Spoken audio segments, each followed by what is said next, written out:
Ya, eh, dari Kementerian Pariwisata kami sejujurnya prihatin dengan situasi ini. Dan kami terus melakukan monitoring terhadap perkembangan situasinya.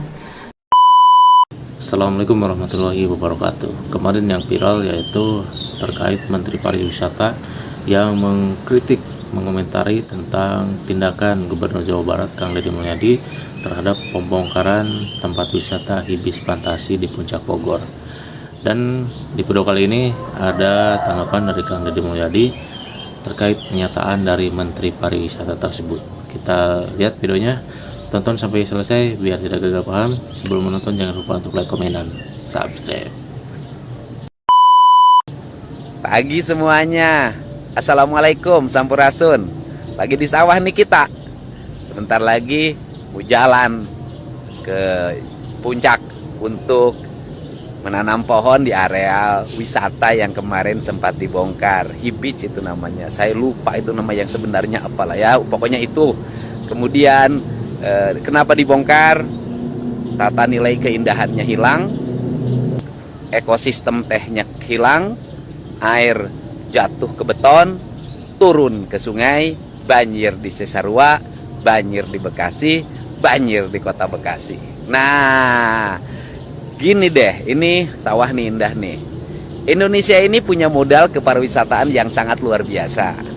Satu, punya alam yang sangat indah, punya gunung yang menjulang, punya hutan yang menghijau, punya laut yang membiru dengan ombaknya yang sangat dahsyat dan indah, punya aliran sungai yang berkelok. Problemnya apa?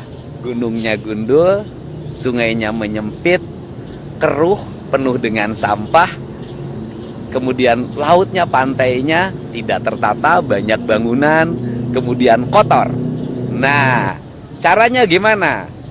Gunungnya harus hijau kembali, lautnya harus bersih, indah, tertata, kelok sungainya harus terjaga, sampah-sampahnya tidak boleh ada, pariwisata pasti berkembang, taruhan saya.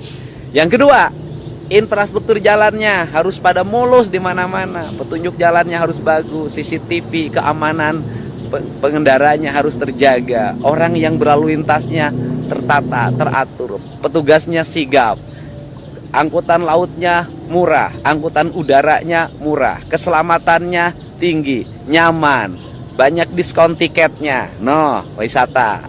Yang ketiga, masyarakatnya ramah, menjaga budayanya, menjaga tradisinya, tidak berbohong, tidak menaikkan tarif angkutan, tidak menaikkan tarif beca, tidak menaikkan tarif andong, tidak menaikkan tarif ojek, tidak menaikkan tarif Grab, tidak menaikkan tarif taksi terhadap wisatawan, tidak menaikkan tarif makanan kepada wisatawan. Nah, kejujuran para pelaku usaha di bidang transportasi, di bidang makanan, di bidang fashion, yang jualan kaos, jualan baju, souvenir, semuanya sesuai dengan harga yang sebenarnya, nggak boleh ditambah-tambahin.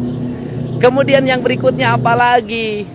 Keamanan negaranya harus aman, bebas dari konflik, tidak boleh jalannya macet karena orang terus-terusan menggunakan jalan untuk menyampaikan berbagai pikiran dan gagasan dalam setiap hari. Kemudian tidak ada perkelahian antar geng, antar kampung, antar kabupaten, antar suku, nggak boleh. Harus tertib negaranya, harus nyaman negaranya. Tidak boleh ada pemalakan, tidak boleh ada premanisme, harus bersih. Kemudian yang berikutnya adalah apalagi? Jaringan internetnya terkoneksi, telekomunikasinya terkoneksi, sinyalnya selalu menyala. Nah, kemudian yang berikutnya apalagi? Pemerintahnya ramah terhadap negara-negara lain, bercerita tentang bagaimana keadaan negaranya, bercerita dengan sejarahnya, bercerita tentang bagaimana masa depan negaranya. Nah, kemudian orang tertarik datang ke Indonesia. Jadi itu cara bagaimana kita meningkatkan kepariwisataan sehingga kita tidak menjadi pariwisata pemain lokalan. Apa pemain lokalan? Hanya ngandelin anak sekolah dari studi tour, nggak akan maju negara ini. Buat apa? Karena devisanya nggak akan masuk. Kita berharap devisa negara itu lahir dari keperwisataan, yaitu duit luar negeri masuk ke kita, bukan duit kita terus lari ke luar negeri. Caranya bagaimana? Perjalanan tiket Jakarta-Bali harus lebih murah dibanding Jakarta-Singapura. Perjalanan tiket Jakarta-Labuan Bajo harus lebih murah dibanding Jakarta-Malaysia. Nah, Jakarta-Thailand. Jadi perjalanan domestik kita harus lebih murah dibanding dengan perjalanan tiket ke luar negeri. Itu caranya. Kalau itu terjadi, maka orang luar negeri datang ke kita. Tapi kalau sebaliknya, perjalanan luar negeri lebih murah, pada kabur ke luar negeri. Harus apa yang dilakukan? Membangun branding bangsa. Bagaimana membangun branding bangsa? Kita harus percaya, yakin pada keberadaban bangsa kita. Jos, maju wisata Indonesia, lemur diurus, kota ditata, Jawa Barat istimewa. Nah, itulah videonya teman-teman semuanya. Semoga bermanfaat. Sampai jumpa lagi. Terima kasih telah menonton. Wassalamualaikum warahmatullahi wabarakatuh.